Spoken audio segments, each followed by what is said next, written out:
It's a warm welcome we bring to your viewers. Thank you very much for joining us on the link tonight. We continue to share with you information that you can use and opportunities. Tonight we are sharing information, perhaps opportunities also, depending on how you listen. We're speaking about electricity. Come March 31st, UMEME ceases to be the power distributor for Uganda. And another institution is coming called Uganda Electricity Distribution Company Limited. But we want to be sure that things will be okay once this transition happens. And I have the right person in the studio to assure us or explain to us what's going to happen. Engineer Ziria Wako Tibarwa, Chief Executive of Uganda Electricity Regulatory Authority, ERA. Madam, welcome. Thank you, Samuel. All right. Now, is UMEME actually leaving come 31st? I like that question. Of March, yes. Actually, UMEME has already packed because the licenses for distribution of electricity after 31st March 2025 have already been issued. Okay. Yes, so UMEME has already, is just packing. So UMEME is leaving. So who is coming? Government is coming in through the Uganda Electricity Distribution Company. Okay. And Uganda Electricity Distribution Company went through the process, submitted applications, followed the law. The board of my institution, the authority, determined these applications, and licenses were issued on 31st December 2024 by the Minister of Energy and Mineral Development, Honorable Ruthie Nankabirwa, to UEDCL. So it is a reality. UMEME is leaving. Thank you. All right. So is UEDCL ready? You know you can give them the license, but are they ready come 1st April 2025? Thank you, Samuel. Again, this has been a process. It is not that it is a change of, it's not a change of mind by government. But from the beginning, day one of the UMEME concession, government and all the stakeholders, including us, the regulator, knew that this concession is for 20 years.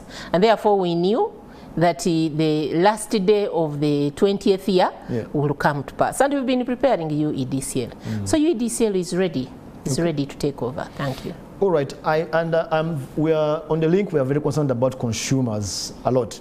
One of the biggest concerns by consumer continuity is, let's say, if I have a problem which has been handled by UMEME, maybe I've ordered for a pole, or my Yaka meter is in the process of being delivered, or something like that that concerns me as a consumer.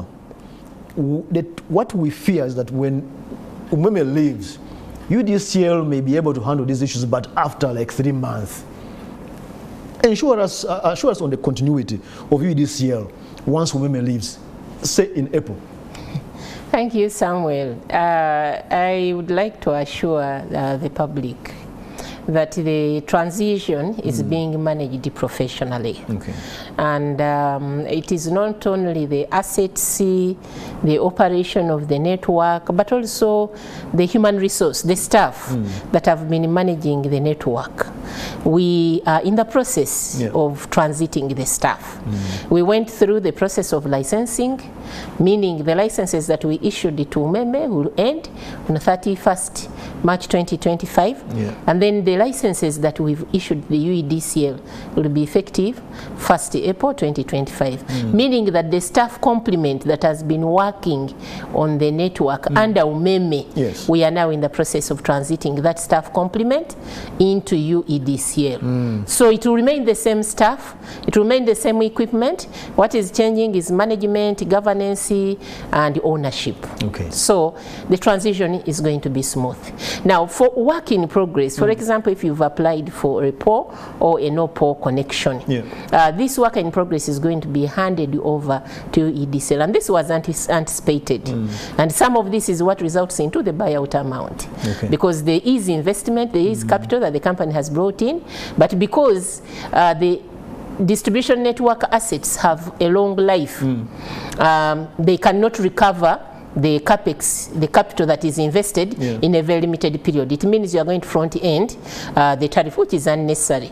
Yet the asset, the network, the transformer still has a lifetime. It is serving, it is serving the consumers, and it is delivering revenue to the distribution company, and now an 100% government-owned distribution company. So the transition is going to be smooth. We are undertaking a process of reviewing this staffing. It is also an opportunity for us to retain the good qualified staff, but also sieve out those of bad devices so that they don't move on this side to affect the quality of service delivery. Thank you. I take it from you then that if there is a branch in Hoima, Mitiana, Mbarara, that means that on April 1st, where what has been UMEME office in Mbarara will just change over to UDCL. Is that correct? I can say to 95%. For reasons that you may find that they are duplicative offices back to back, because these concessions, some of them, they border each other. Here, your neighbor is in the UMEME concession, and for you, you are in the distribution company's concession. So you may find where you have offices back to back that will be duplicative. One office we shall announce that now, effective this day, 1st April 2025, all the services for electricity distribution will be in this office located at this plot, and therefore the other office will be closed. But save for that, the offices will remain the same. So if there are two offices, you tell us which one? Yes, we'll tell you where you are going to, where we are going to continue. Then if it is one, serving you from automatic, we continue with the same office. We are not changing. That's reassuring. Yes. The tariff, we know the tariff has been where it was because UMEME was investing and claiming back the money they have invested through the tariff. What's going to happen now that they are gone and government is in charge? I'm borrowing the issue of oil. When came on, we saw prices go down of fuel. Is it going to happen with power, and how soon? So thank you very much. The good thing is that the end user consumer has already tested lower tariffs before even the transition happens. Because the transition is not an event. It is a process that has been happening. For the last 2-3 years, UMEME's CAPEX, capital investments into the network, have been reducing as we prepare now for government to ramp up investments into the network. Hence, the annual tariff for this year, the rebased tariff for 2025, reduced by 5.2%, saving the consumer, saving the economy, saving the government 155 billion shillings. So we have already touched the benefits. Now, whether this tariff will continue to reduce, it will depend on how we finance the capital requirements of UEDCL. For example, now a decision has already been made that the buyout amount will be paid by government through the Ministry of Finance and Economic Planning and Development. So if government is going to pay the buyout amount, it means you are not sourcing that approximately $200 million from private providers from loan, which has naturally a high cost of financing. So that is an advantage already. Now, if government then comes in to capitalize UEDCL so that their pre-financed operation and maintenance, which is really a short while, for about 3 months, because we pay prepaid. Immediately, the consumers will pay, and UEDCL will be able to recover the operation and maintenance cost through the end user tariff. So if that is already guaranteed. Now, if government comes in, even if not from the treasury, but through concessional loans, for example, from development partner, you're looking at a reduction of from 20% return on investment to under 8, between 4 to 8% cost of financing. So naturally, this cost affects the end user tariff, and therefore there are all signs that we are going to continuously make electricity affordable. Thank you. But the investment, if I understand you properly, some investment of UDCL will have to be still borne by the consumer. Is that correct? Correct. The investments of UEDCL naturally are borne by the end user consumer. But to avoid front-ending the cost of capital, government eases by, for example, if they are able to borrow at concessional rates and on lend to the sector or even grant to the sector, it is a one-off. But then following that, it means we should recover at that low cost of capital through the end user tariff so that that we capitalize our government utilities. That will make us avoid turning to the private investors that come with a high cost of capital. And naturally, now then you have sustainable low tariffs. I do admit they will go a little bit low. Last question on that, Madam. Is UDCL going to be a profit-making company or a government company serving us? How are we supposed to appreciate the transition, the change from UMEME to UDCL? The law allows the recovery at a pre-approved return on capital from the end user tariff. Okay. So this is a policy decision.